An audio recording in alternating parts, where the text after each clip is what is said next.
everyone, it's Alan with PDX Flip. It is Wednesday, April 15th. It's a little bit after 9 o'clock in the morning, and I'm back in the warehouse. I've got a pretty relaxed compared to the past week day ahead of me. I do have orders to pack. Some good ones came in, maybe not quantity wise, but certainly quality wise. And I'm going to go ahead and get those gathered. I still have to process and ship my whatnot orders from last night, actually from yesterday afternoon. So I'll be spending the first part of the day packing. Then I'm going to go to the post office, and then I'm going to come back here. I want to do a little bit of organizing. My receiving area, I think that's always going to be a challenge. And right now it is mixed up with items that are actually listed, oversized items. I need to order some more shelving units. So I want to separate that out, and I want to be able to essentially get things in order there for when bigger inventory come in. We are supposed to film a storage unit tomorrow, Thursday. And so I'm probably gonna have to postpone my whatnot auction because I'm pretty sure I'll be filming while that auction would be taking place. And I wanna be ready for some inventory that's coming in. So today's gonna be about packing.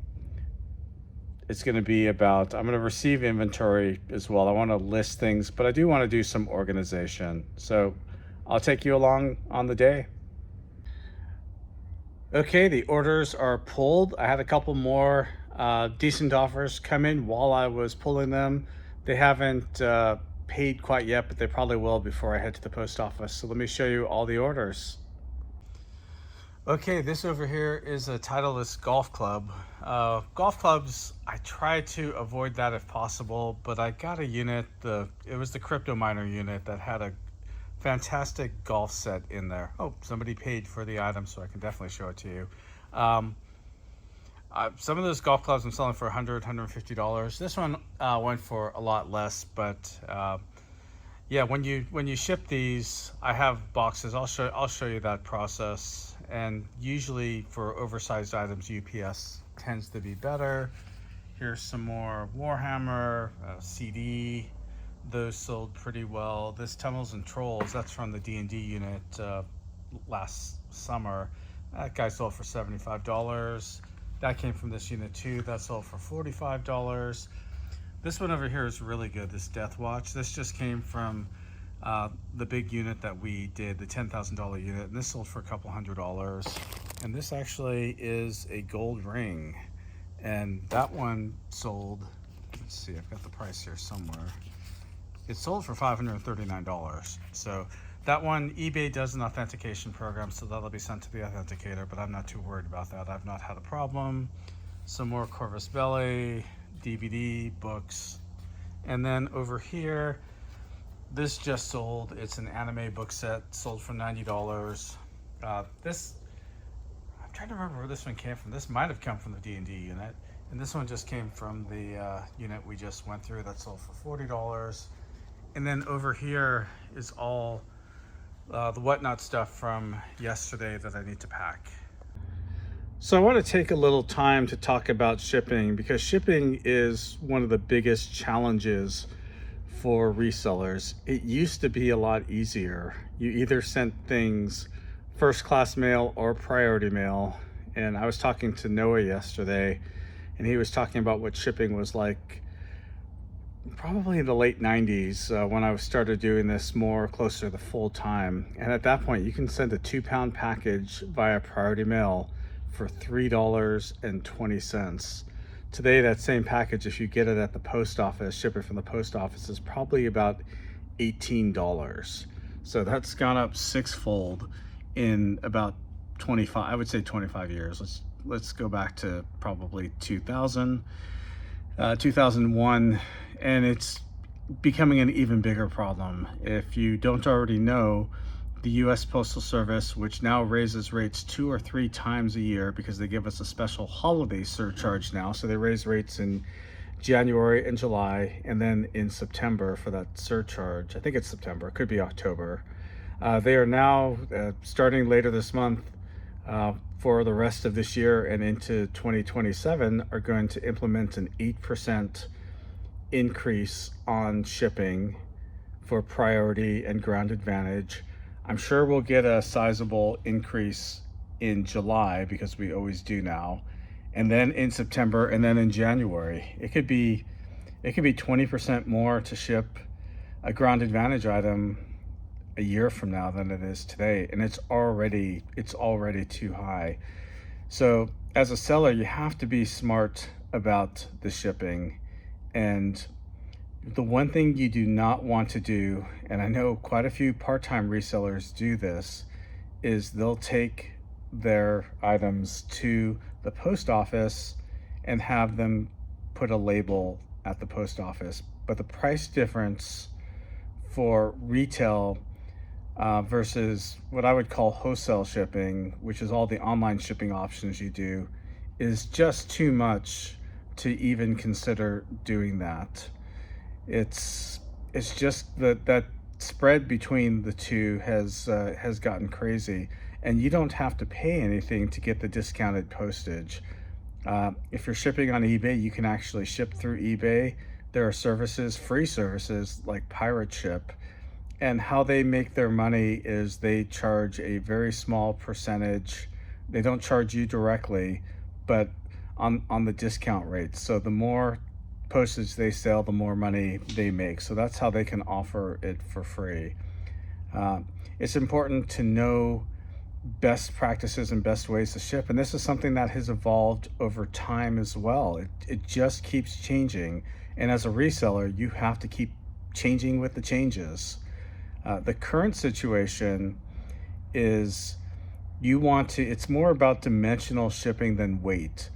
And a lot of resellers, a lot of part-time resellers may not even know about this.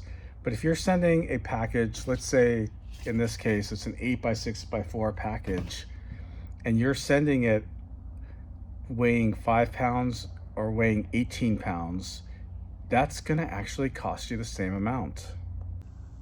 So here's something I input into Pirate Ship, and I'll talk about that in a minute too. This is an 8x6x4 package.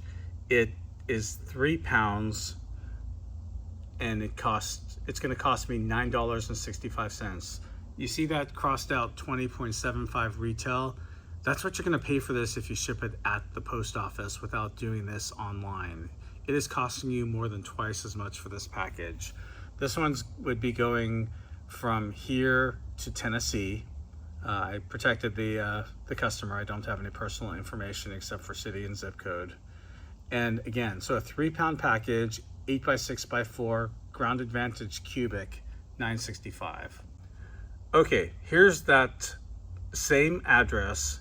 This is the same size package, 8x6x4, and this is 18 pounds. $9.65. That's exactly the same. If you go to the post office, start to zoom in there, you will pay $60.95 at the counter for this package. But if the main point is, well, there's 2 points. One, don't buy postage at the post office, and 2, dimensional shipping matters. Here's that same 18 pound package, but now I've listed this as, I think, 18 by 12 by 12, a much larger package. It weighs exactly the same. It weighs 18 pounds.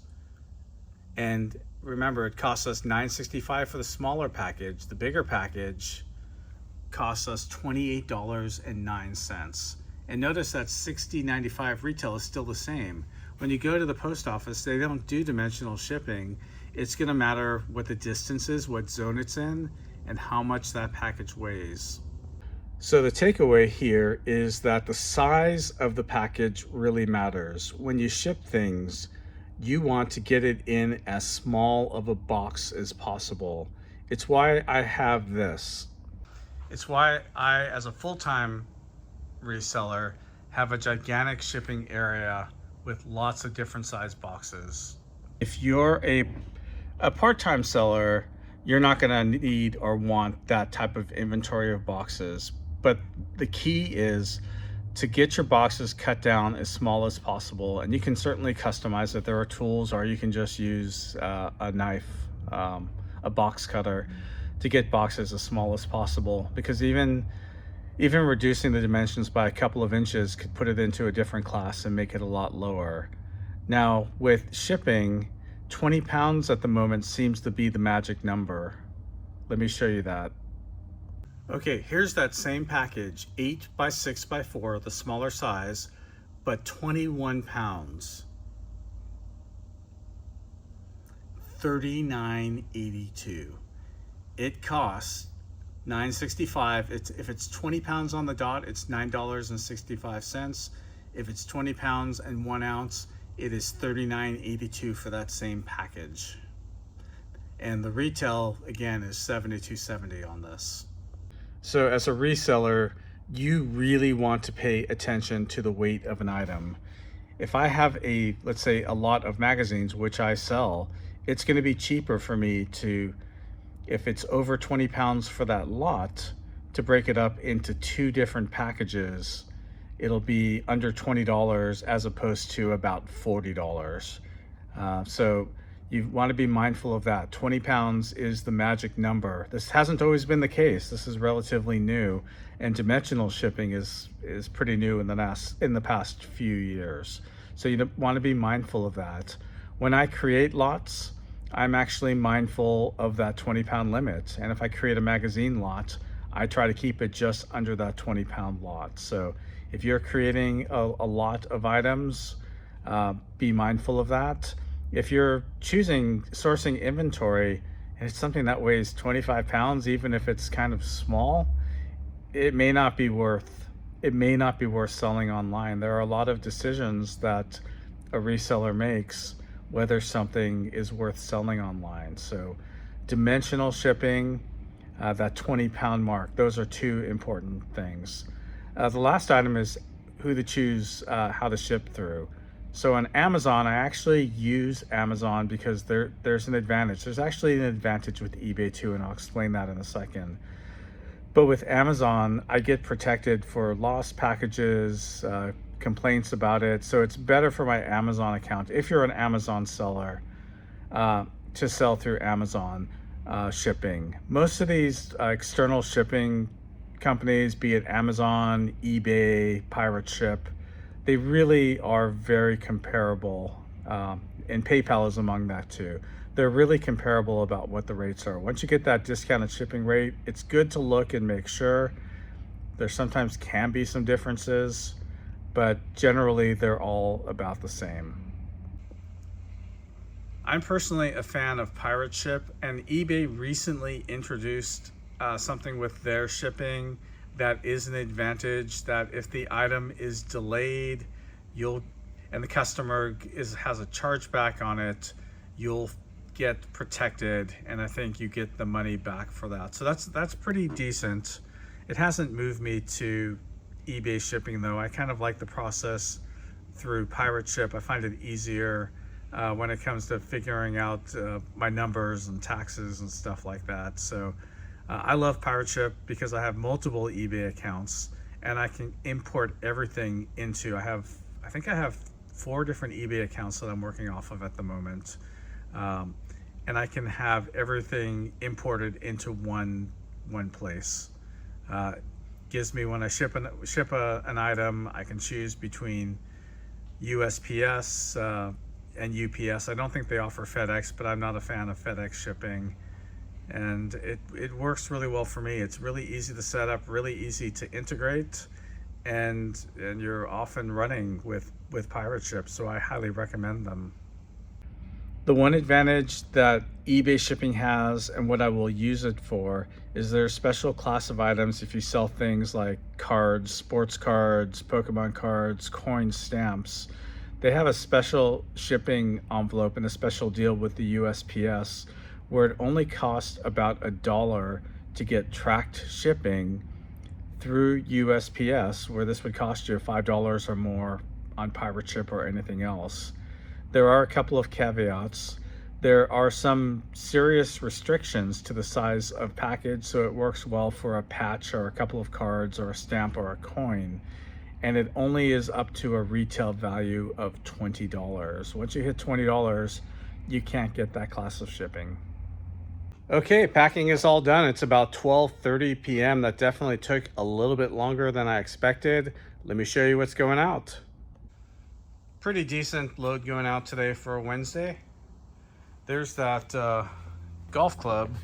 As you can see, it's an extra long package and it's been Frankenboxed, so it's about a box and a half. I'm shipping that one UPS. It was about $10 cheaper than USPS. That's the nice thing about Pirate Ship, is it lets you see the options and what the rates are. There's supposedly a UPS drop-off pretty close to me. If not, I'll just go to the UPS store where I do have a box. It just would be closer to the warehouse. If I can find this option, I'll see what it's like. It's at a TA travel truck stop, so I'll see what it's all about. This is kind of what I want to conquer a little bit this afternoon, so we'll see how far I get here. Okay, I'll check in later. Wow, today is one of these 4-season weather days. Just had a pretty big hailstorm happen here. I'm back at the warehouse. Even that bad. This is what it sounds like with a hailstorm. It's insane. It is loud. And it was just sunny too. I know. Well, like I said, it's a 4-season sort of day. There it is out there. Crazy. I hope the ceiling holds out. It is loud in here. Yeah, this is an Oregon April day where it's summer, winter, fall, and spring in the same day. Look at that. It just like stops. Yep. It'll just keep going. It's just stopping and then it will start again. Okay, I'm back here at the warehouse. I haven't addressed the intake area. I had to go get some supplies, drop off some things. So I've been hauling things around as well as shipping. So I'm gonna spend the next couple hours trying to get this place in order. Okay, there's no hard at work breaking down boxes. Breaking down boxes. Yeah, we're trying to get this organized a bit. And here's what was a complete disaster earlier. It's a little bit better now. This is stuff we still have to go through, but I've been working on that. Here's stuff that's going to be donated. This is all the local auction. I'm overloaded with the local auction. More stuff for whatnot, and I am picking up the unit tomorrow, so I'm gonna have to postpone the show. I'll probably postpone it until Sunday after the local auctions. This is stuff to list on eBay, and this is the next round of local auctions over here, so get a little bit of a preview if you're in the area. About 4:30, I'm gonna hang out a little bit more here and then head home, and we'll see if I get anything done there, but I'll say goodbye from the home office later. Well, it's about 7:30 and I'm gonna end my night by editing this video and uploading it. Tomorrow looks like another full day. We have a storage unit that we're going to be going through and filming, so I'll try to show some behind the scenes highlights. I don't even remember if I showed off. Maybe I showed off the warehouse, but made a pretty good dent. Can't even remember what I did 3 hours ago, but I made a pretty good dent in getting it cleaned up a bit, so it's looking pretty good. Anyway, have a great day. I'll see you next time.